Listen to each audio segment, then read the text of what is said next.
pjesën e mënyrës se si unë e mendoj që ta rregulloj shtetin shqiptar, të gjithë ato që kanë qenë të vëmendshëm në të gjithë politikën se si unë kam dashur ta trajtoj nëse unë do isha pjesë e Parlamentit shqiptar dhe e kanë kuptuar të gjithë strategjinë time, sot unë kur takoj shumë qytetar edhe qajnë përpara meje.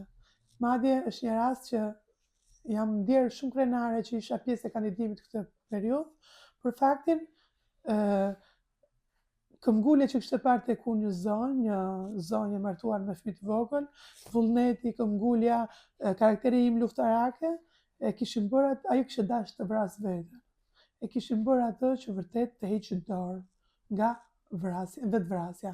Dhe më ka kërkuar mbas zgjedhjeve, tha të lutem dua të takoj.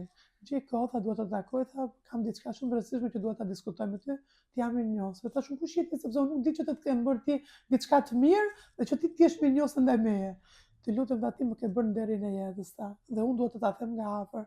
Edhe ka ardhur, më ka takuar, realisht jam emocionuar pafund kur e kam dëgjuar që tha karakteri jot, mënyra se si ti dilje në emisione dhe mesazhet që ti jepje si femër, aq këmbgulës, aq luftarake, më bën mua tha që ta shikoj jetën në dimension tjetër.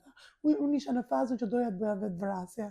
Pastaj tha i thash si që ja ka dalë kjo femër, modeli jot ta si femër, si vajzë në Republikën e Shqipërisë, pse mos jem dhe unë e tjerë.